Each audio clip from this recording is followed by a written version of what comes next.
Okay, in this next session, this is actually where we're going to break down the difference between the vital body and the quantum body. For those who are in the healing arts, in the world of intuition, it a lot of times will be there's some overlap and some, but there's also some distinction. And my goal is to sort that distinction a little bit. Let me share just a little bit about my story, and then I'm going to introduce my other two. We're like panelists, I guess we're going to call it. So my experience is that I went into a master's in psychology, and I had a lot of emotional healing to do. And so almost the same day that I started my master's program, my friend Linda, and she's going to be on in a little later with just her book came out the same day as my book, as you know, it's like she's in her 10th edition or 10-year anniversary edition of a book called Jesus is Here, Come Join the Feast. Beautiful, kind of vignettes of faith. And so she's going to talk about that. But she introduced me to my vital body the same month that I started grad school in a chakra reading. And so she's kind of showing me with a pendulum where my chakras are, what direction they're moving. And it blew my mind. It was like, oh my gosh, I didn't know this existed. So fast forward, like, what was it? At least 10, almost 10 years. And I was in private practice doing integrative mental health, and I was reading chakras for clients that were there basically for, I mean, I laugh because it's like insurance doesn't cover chakra reading, but it wasn't like the insurance needed to know. And so so I was using that information, and it was powerful because we were able to take a bigger picture of what's going on. And so then a few years later, I entered Quantum University and learned there's this whole other thing. And that is quantum science, the information field. You also hear it called the morphogenetic field. And I was kind of taught this layered model of the body. So that's my quick background. Um, and then I'm also bringing in Tamara Laing, and she is one of the people in that journey who basically opened up the correlation between a religious model and a kind of new age model. And so, there's been some, back and forth, different views on, is this energy medicine a thing that is safe spiritually? Is it, religiously aligned? Is it for Christians? And that's what she spoke on Wednesday morning is basically a Christian approach to energy medicine. And so she is truly an expert. She has done so much deep dive research that she's like a librarian. We're going to see what she's, got in her information today. So we'll have her join us. And then I think really Vinney's going to be kind of the deciding vote on any kind of things that we're not sure on, right? He's connected. He's very connected. And so Vinney has a background in emotion code, where emotion code is a technique that works with energy meridians, mainly the governing meridian, and clears emotional debris, if you want to call it that, through magnetics, through an intention as well. And so I think that, that background, as well as, of course, his very evolved, what would you call it, existential worldview is what he'll bring to this. Okay, so put questions in if you're also kind of distinguishing it. Put hypotheses or theories in to say, I think it's this and this, and we can kind of dialogue with what we know. So, okay, first question I'm going to kind of put out there has to do a little bit, and this is kind of, I think Tamara's got some good stuff on this. So when I first learned about distance healing, it made me nervous. My paradigm didn't know what to do with that. So the idea that someone could be in your office, and I understand Reiki. So Reiki typically is done, you're on a massage table and someone's standing next to you and is doing some work on your energy body as well as maybe your physical body. So I was familiar with that. I was also nervous about that one, I'll admit, but when I learned that, oh my gosh, we have the power to influence people from a distance. And then I guess where we frame this is like, if you look at the Reiki that would be done on a table, that's definitely working with the energy body. But when it moves into a distance, and I understand some people do distance Reiki and other things from a distance. So I'm going to have Tamara kind of address that first, and then we'll see where we go with that. She may. Well, I could share a few quotes with you if that's helpful. Please do. Please do. Okay. The mind is more than a brain. It can do things brains can't do. This is from Larry Dossey, MD, by the way. It can do things brains can't do, such as acting remotely from the body and venturing outside the present. Non-local or infinite describes a natural part of who we are. Its expressions include sharing of thoughts and feelings at a distance, and this part of your mind can be used today in healing illness and disease. Many studies reveal that healing can be achieved at a distance. These findings reveal some part of our mind can act anywhere regardless of distance. So it's something that is even expected in quantum physics. You know, Non-locality. non-locality, yes. Mm-hmm. I loved finding an example in scripture, though, of a Beautiful. mere mortal doing this.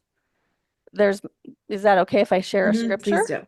Yes. Okay, in Matthew chapter 8, verses 5 through 10, and then 13. I'll just summarize that quickly here with these different parts of those verses. There came unto Jesus a centurion, saying, Lord, my servant lieth at home sick of the palsy. Jesus saith unto him, I will come and heal him. The centurion answered and said, Lord, I'm not worthy that thou shouldst come under my roof, but speak the word only, and my servant shall be healed. When Jesus heard it, he marveled and said unto them that followed, Verily I say unto you, I have not found so great faith, no, not in Israel. And his servant was healed in the selfsame hour. Beautiful. Do you understand how that's long distance work? Of course. Yes. Alice says the power of prayer can influence people from a distance. Of course, the Of course. power of faith and alignment with God's will and the permission of the one receiving to allow the help. She said it so well. Totally matches up with that scripture. So, Vinney, where else would you like to take us with that? I love that. Well, first off, power of prayer is the power of intention, and that goes anywhere in the universe. Really, literally, our intention can go anywhere in the universe, for good and bad. So it is important to line it up with good as we can.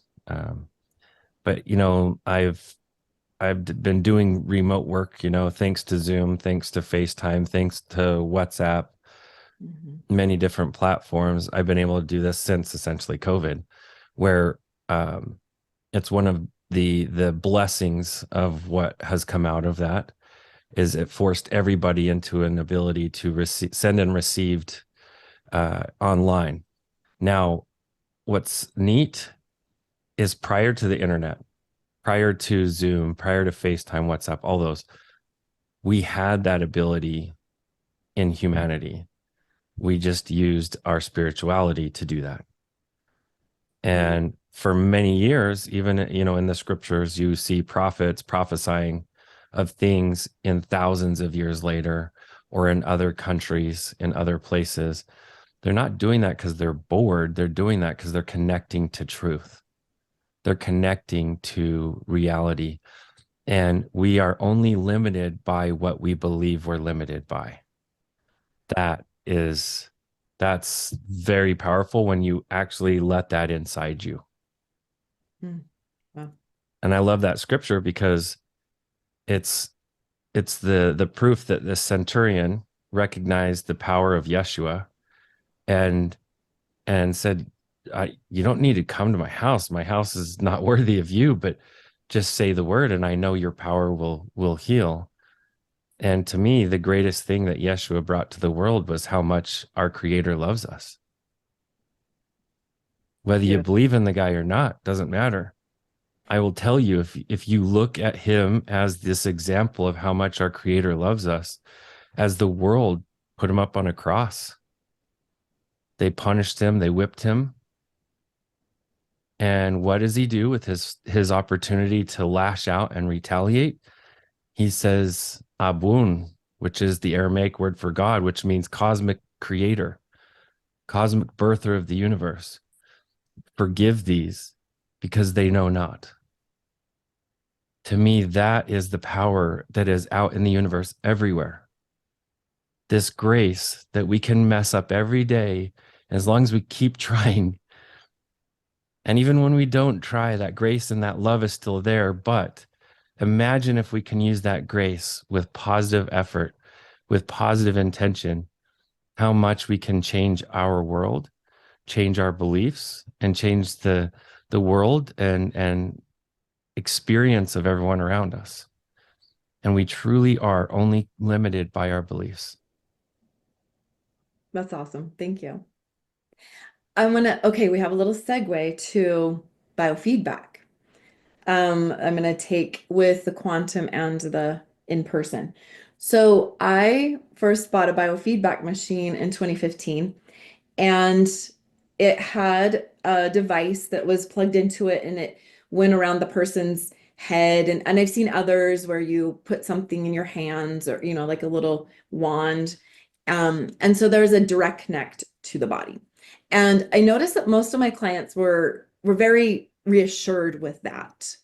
But I also had a setting in Metaspace where it was a quantum biofeedback. And a lot of them were kind of like, well, wait, don't you put something on me, And so there was kind of this, shift in their paradigm of like, wait, how do you work with me now? And it actually had to have a very exact setting for the name of the person, where they live, their phone number, and all these things, just because it kind of like dialed into like that's who they are. So I think that's interesting. So on our call today, we have Robin. I'm calling her Robin A. She'll introduce her last name later. She's going to come on in a few hours and talk about biofeedback, about distance in regard to quantum energy. And so there is something to this idea that we can do information-based healing through maybe an electronic device. Vinney, what is your thought on that? Like, how does that fit together? It's just using the power of intention. Our words have power. Every word has power, no matter what language it's in.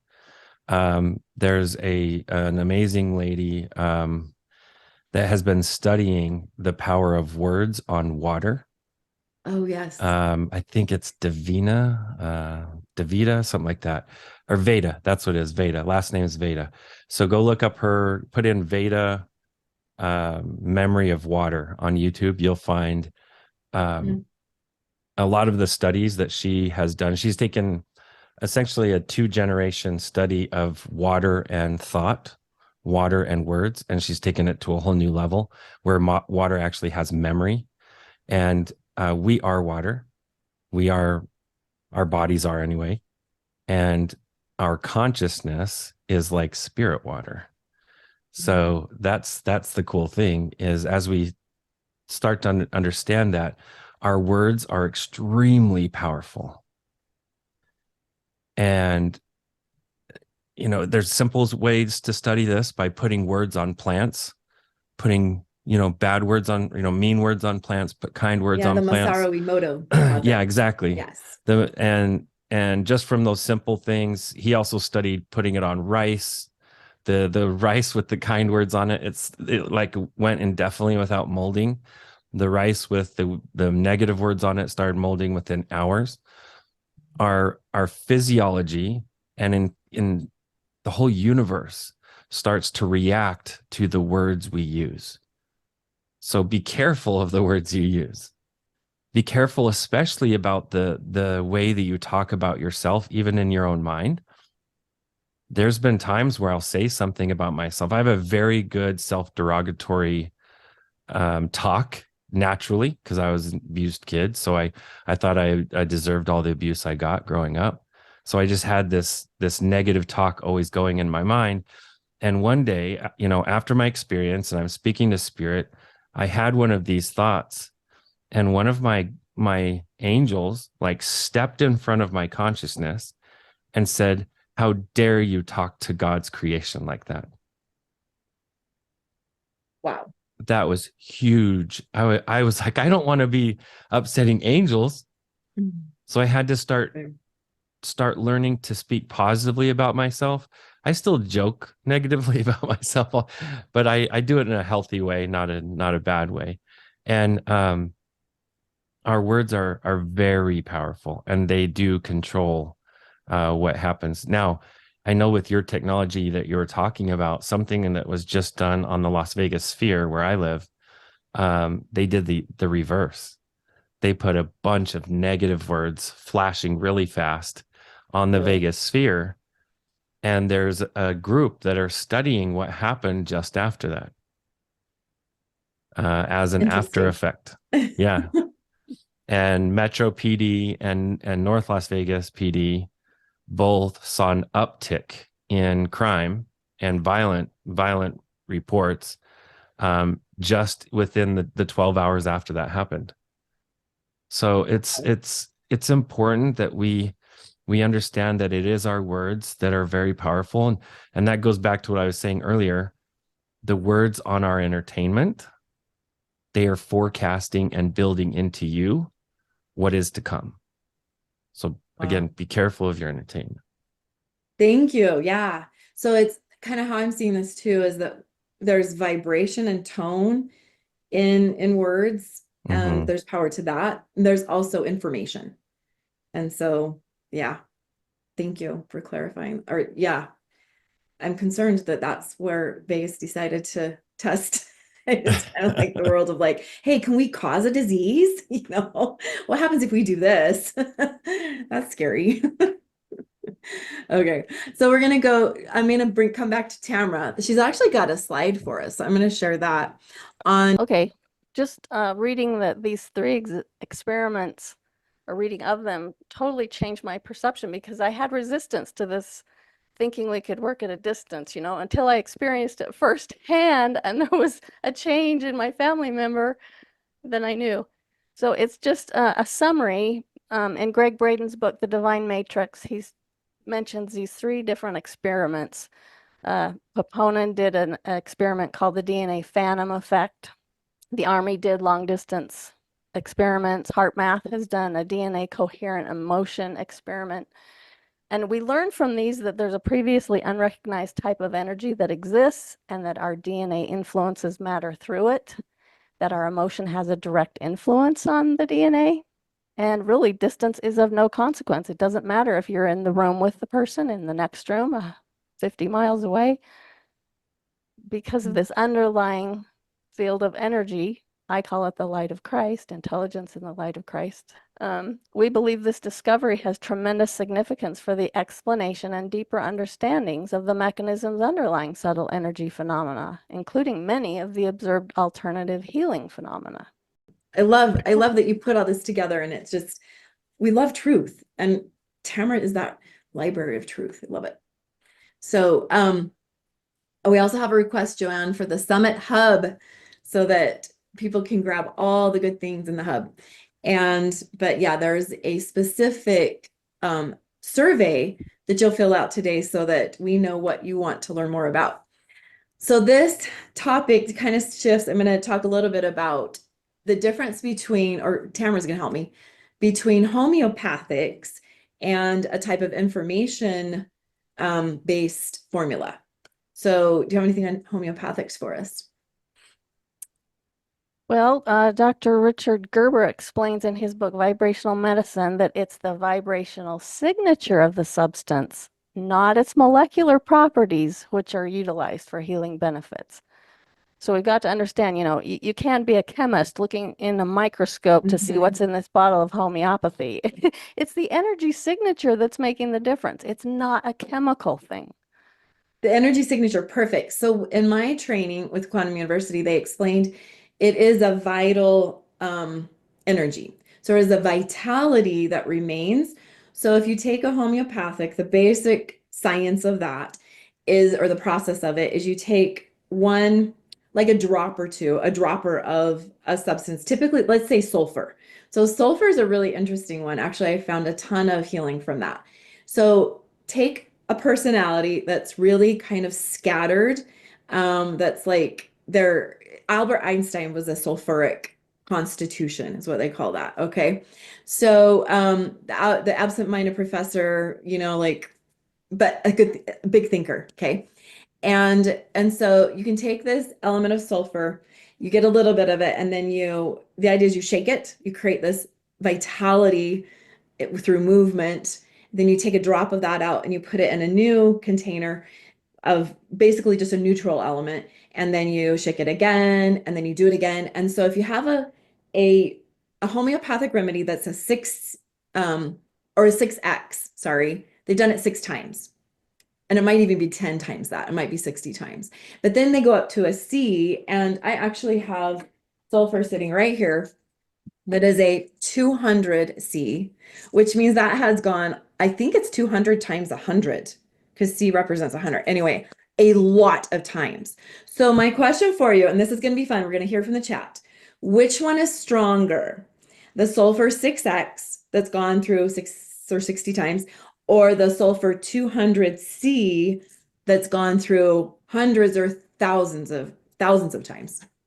Which is stronger, which is more potent on the body? And I'm seeing it, people know the 200C. Now, does that make logical sense? Because think about this, that means you've taken the drop and you've taken the drop and you've taken the drop thousands of times. How much is left of the actual molecule of sulfur by the time it gets to 200C? They say it's actually not even perceivable. You can't find it with a microscope, right? So there's no actual physical sulfur. What is in the 200C?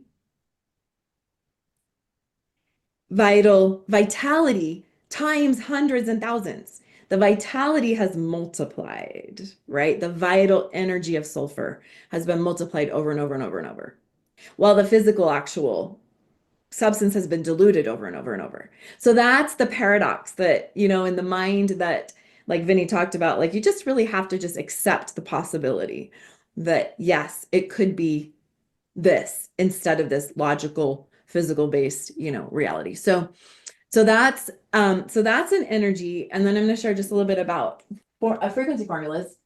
So this is one we developed that it's a vital body formula. And in there are actually probably hundreds, if not thousands of books, we call them. So the difference between a homeopathic and a frequency formula, this only has sulfur energy in it.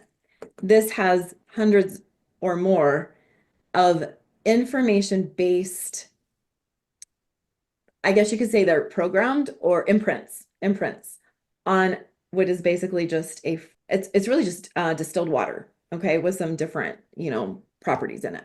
But what the idea is with that is that it was developed using biofeedback technology. So back to the biofeedback idea.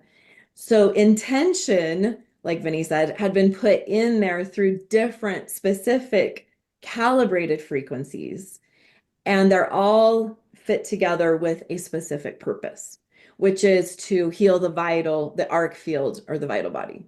So that's one of them. It was actually developed by a man whose background was in biofeedback technology back in the 80s. And he received this concept from the angelic realm, really. Like a lot of his mentors had gone on to the other realm and spoke through that to say, here's what you get to do. One of my favorite ones is spine align, which we talked about, I think was it on Tuesday? Our first day, we talked a little bit about the power of the adrenals, and there's another one called adrenal strengthening. And so they're designed to support specific functions of the body and create like a multi-layered solution.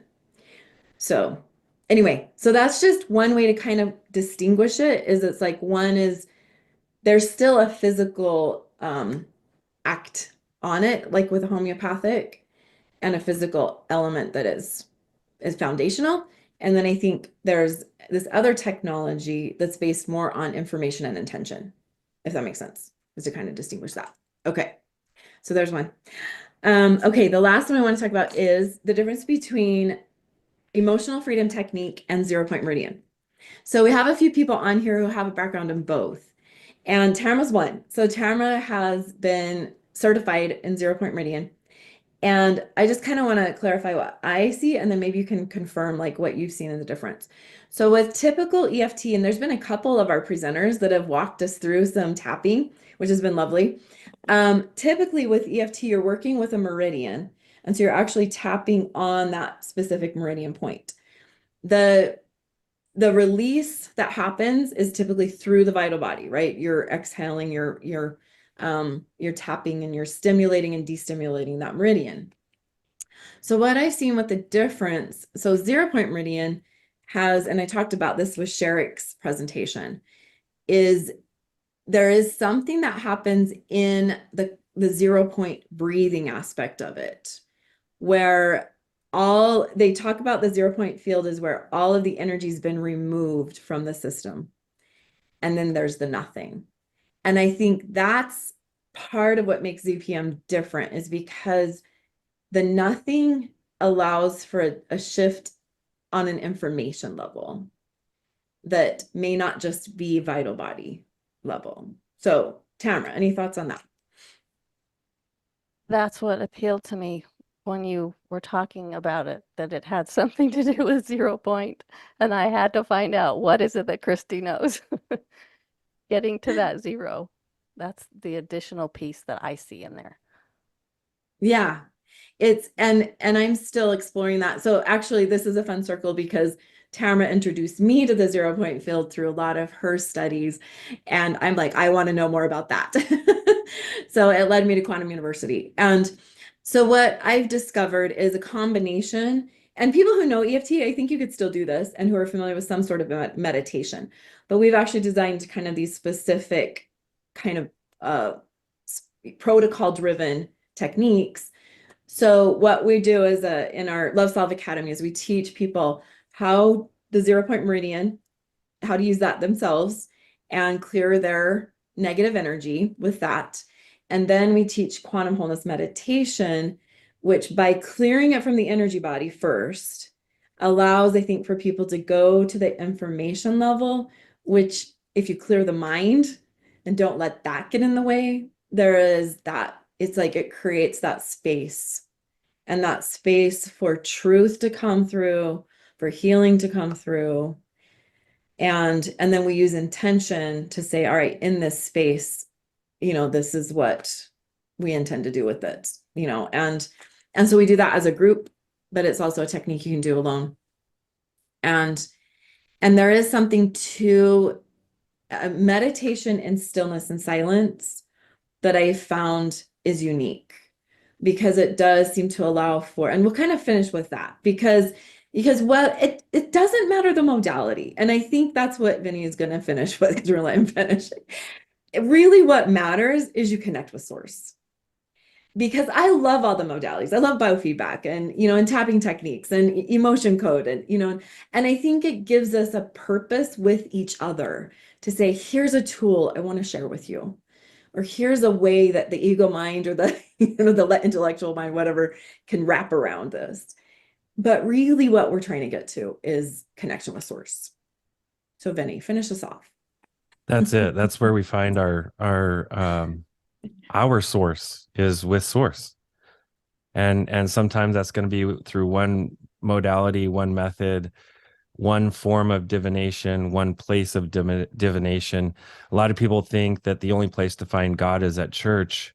I challenge you that all of life is church.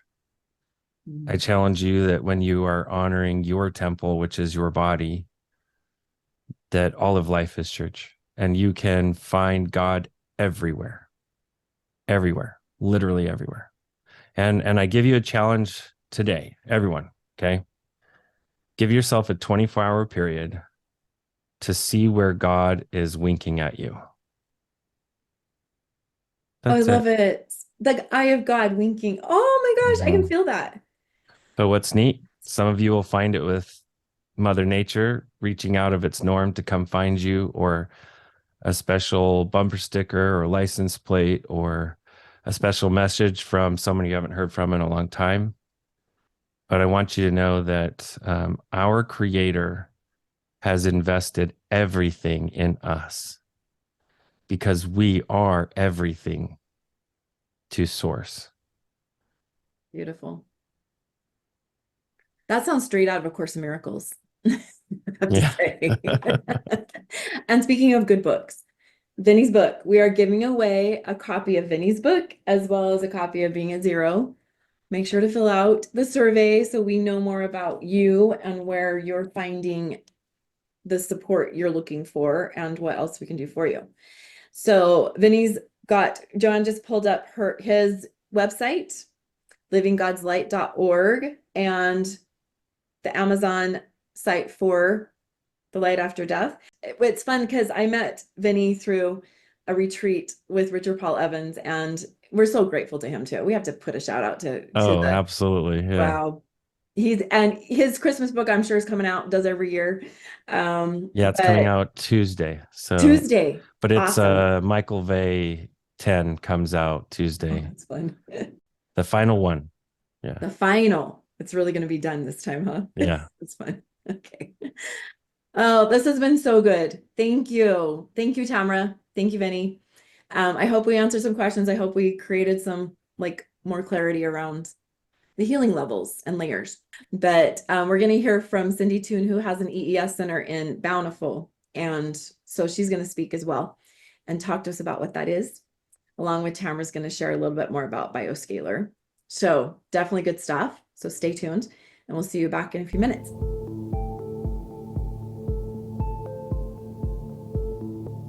The idea is to just stay in the nothing. All right, deep breath in. Intuition is interesting, but also the consciousness that's created in that 0 point. I love and accept myself completely.